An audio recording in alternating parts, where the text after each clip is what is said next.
Flagrant foul penalty 2. Harden is ejected. Flagrant foul penalty 2 on James Harden.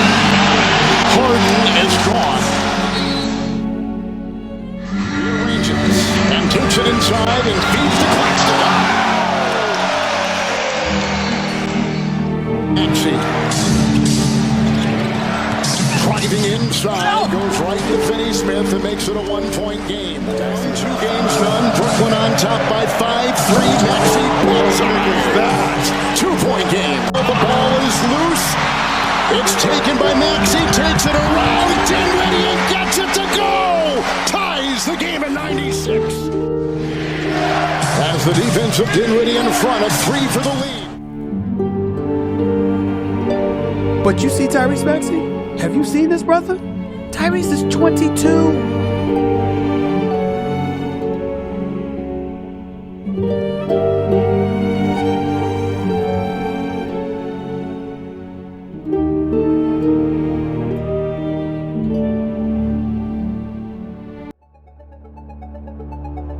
Maxey looking for more. Goodness. Looking for more. He could have easily just pulled this out, waited for the rest of his team to come over, and he said, nah, I'm feeling it. I've got an advantage. When I profiled Maxey about a year ago, the video was really analytical, looking into his approach to the game, his demeanor, and some of the stats that show the unique contributions he makes on the court. But I gotta say, at this point, there's no need for any of that, because why get analytical about something that's just obvious? To just put things very simply, here's what we know about Maxey today. His work ethic is not just of a special caliber, it's quite possibly the best in the league. It's to the point that he can't enjoy a vacation, he would prefer to just live his everyday life, because his obsession with the game extends that far. We're talking 3-a-days all summer long, an acutely intense drive to be better. So regardless of whether he is or isn't the absolute hardest worker that exists in the league today, he's certainly in an elite tier in that area. Now, knowing all of that, and knowing that he's 22 years old and that he will continue to improve substantially for years to come, there's a couple other big things that need to be said about Maxey.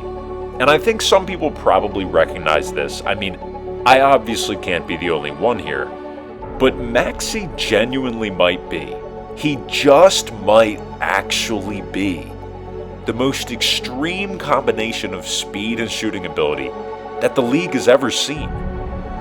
I mean, on strong volume, Maxey has now been in the top 5 in three-point percentage in each of the past 2 seasons. And let's please note that after he did it in 2022, you had a lot of people, I would even venture to say the majority of Sixers fans, anticipating a regression for 2023. But if you pay special attention to how this guy carries himself, what motivates him, his self-belief, his skill set, you'll realize he isn't just going to be a good player in this league. This dude is about to be a monster of an NBA player. And so we already touched on his speed for a moment, but on top of the fact that he really is this special three-point shooter, you could argue he is the fastest player in the league. I mean, Nick Nurse, when he was coaching his hyper-athletic Raptors squad, referred to Maxey as the fastest player on the court by a mile. Not just the fastest on the court, but by a mile.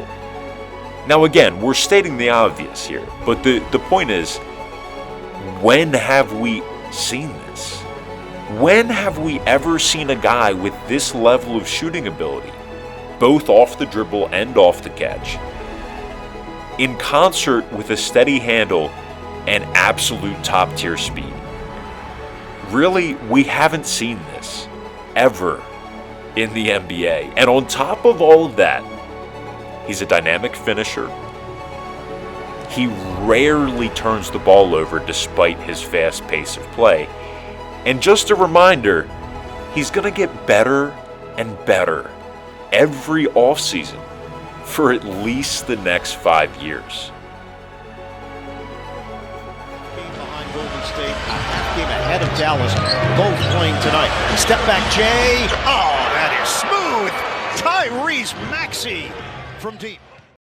This video is of course made up of several different recordings, but at the time of this particular recording, we've just gotten word that James Harden would like to be traded and is believed to have played his last game as a 76er.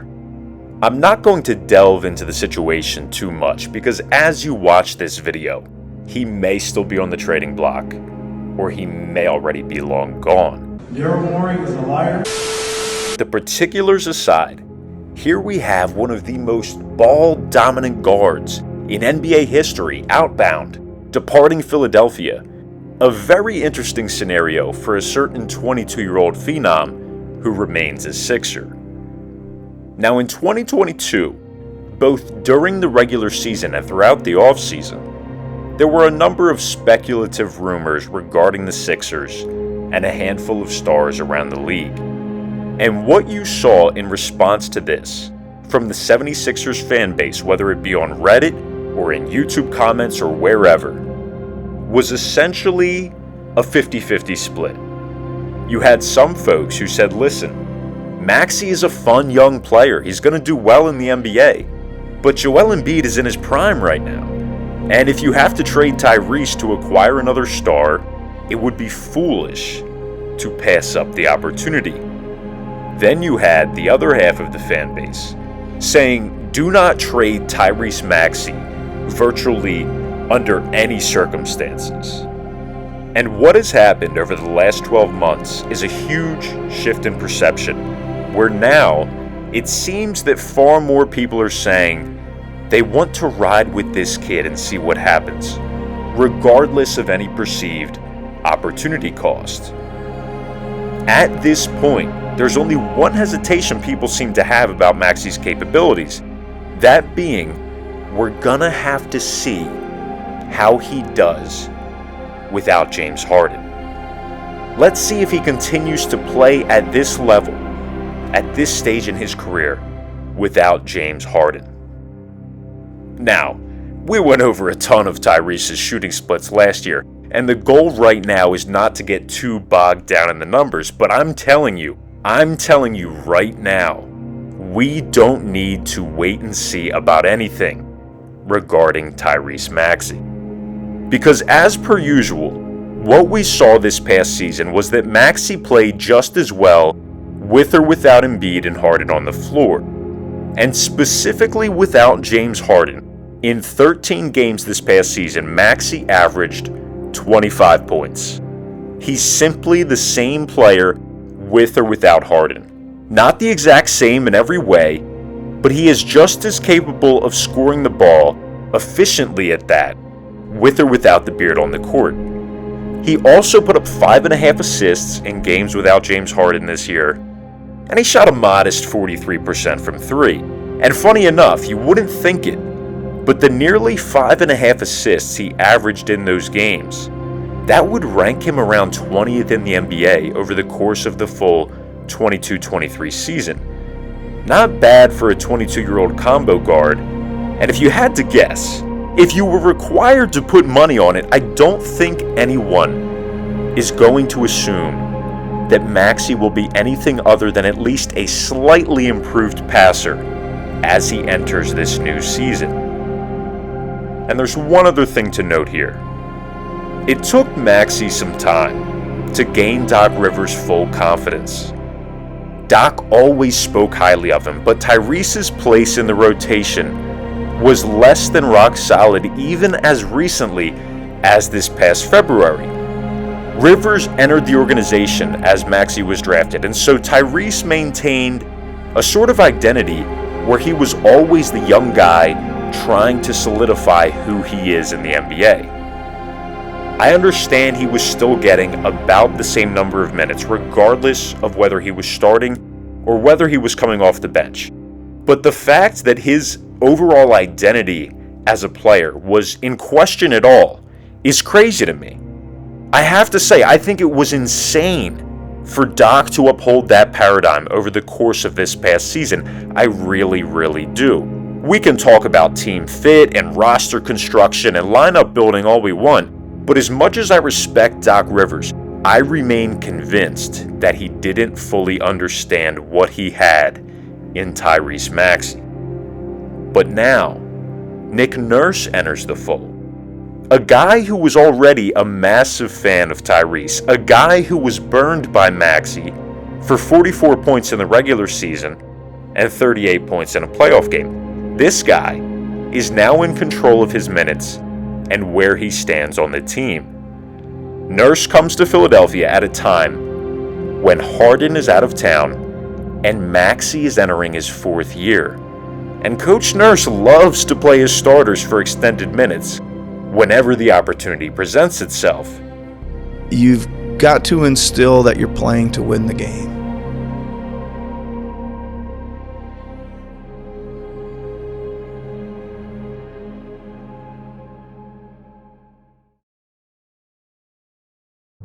Ordinarily, there wouldn't be much more to say on the topic of a coaching change. They happen often, and they often happen arbitrarily. But in an interview shortly after Nick Nurse was hired, third-year guard Jaden Springer had this to say, quote, "I can tell he's a coach that really wants to help players learn and wants to teach. He was stopping drills and stepping in and giving us pointers on what to do here and there. I haven't seen that too much since I've been in the league."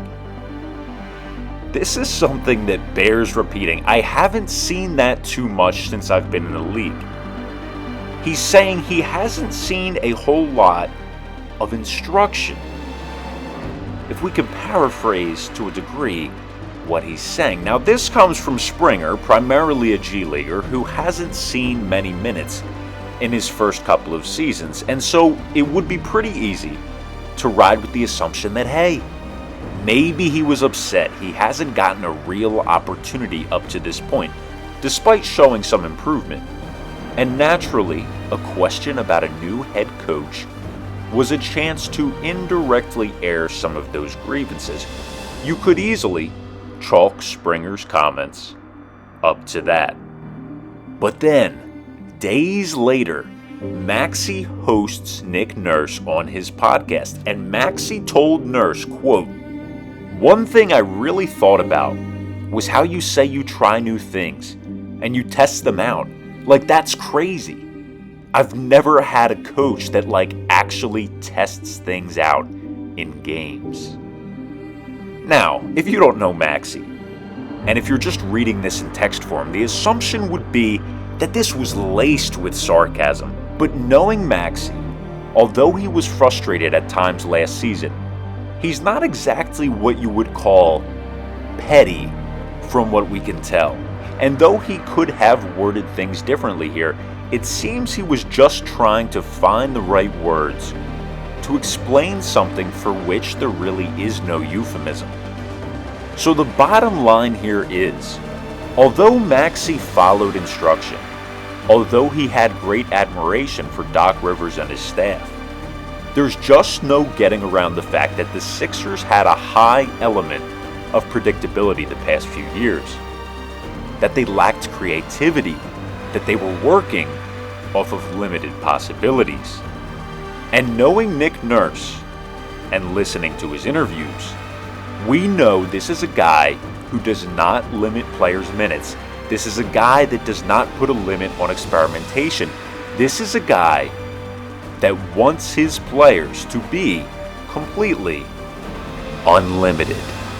So what we're getting ready to see is Tyrese Maxey fully unleashed in a way we've never seen before.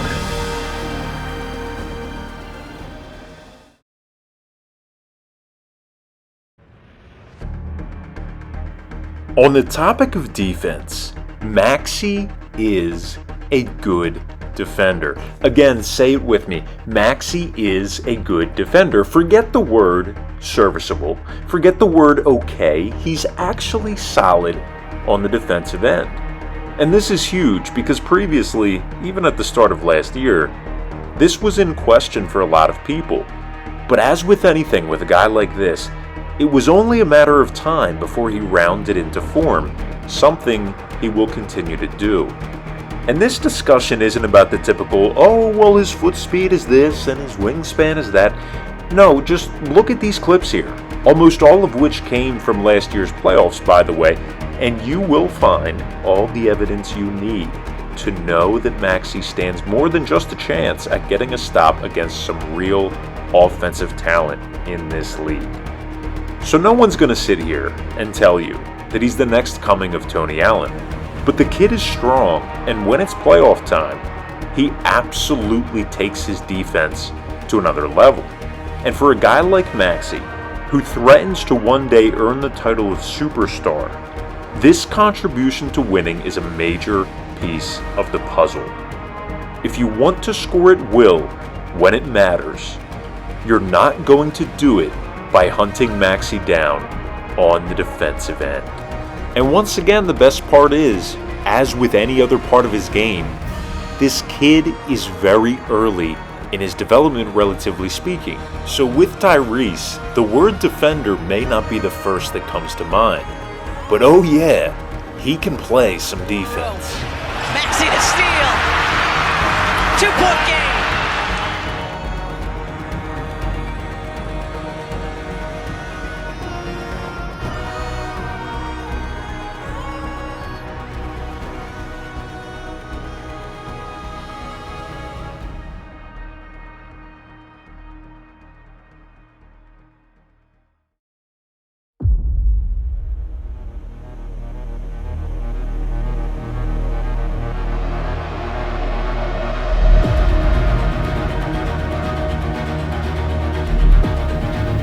Can Maxey duplicate the magic that AI created? Dr. J, he compared you to obviously Sixer great Allen Iverson. So talk a little bit about that. Like, what does that mean? That's respect. All you can do is appreciate that. Right. And it's funny. Like, everybody talks about like the energy that I bring and like talking to AI. And every time he sees me, he tells me like, man, you gonna be the one. You gonna be the one. You can do it. You can do this. And the faith that he has in me is man. It's a feeling that just feels like no other. Bullseye! Another one! Maxey's been a flamethrower in the fourth quarter.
Desmond Bane, Tyler Hero, Anthony Simons, Jordan Poole, Darius Garland, and that Halliburton guy. These guys are Maxey's peers, entering the middle stages of their careers right alongside him. And not a day goes by on Twitter, on Reddit, or on YouTube without some discussion of what the pecking order of this group might be. When we look at where Maxey stands amongst this group, there are some guys on the list with more flash to their game or a more sizable stature. There's no doubt about that. Some of these players have carved out larger roles than Maxey has up to this point. Halliburton finds himself as the number one option on his team. And while Tyrese hasn't made it past the second round, Tyler Hero has been to the finals. Jordan Poole has won it all. But Maxey's worth as a player, who he is going to be in this league, is not defined by size, by playoff experience, or by anything of the sort. It's not about who he is as a player, so much as it is about who he is as a person. For Maxey, it's the intangibles, the things we can't see, but somehow still sense. It's the it factor, whatever it is. It shines through in the playoffs as the clock churns down late in games. In the moments most players, even stars, shy away from, Maxey is ever ready. He's more than ready. He's really, truly made for the moment. Maxey, triple cut! Oh, what a big hit! And so yeah, whatever it is, Tyrese Maxey has it. Outside of that, he cannot be defined. Because Tyrese Maxey is beyond definition. Maxey's step back, 10 straight for Tyrese Maxey. He'll put up a three over Tatum. Got it. Nice shot there. It's Maxey. Got it. Oh, nice shot by Maxey. Amongst his peers, Tyrese is number one. In the 2020 draft, he was the best guy available. While many would find reason to disagree at this particular moment, the truth will be revealed over time. And though you wouldn't compare Maxey to Paul Pierce, Tyrese undoubtedly is the truth. He isn't AI, but for this Sixers team, he is the answer. He's not exciting, he's electric. He doesn't work hard, he works the hardest. And when it's all said and done, it won't just be Philadelphia chanting his name. Because Tyrese Maxey isn't a star. He's going to be a superstar. A superstar beyond definition.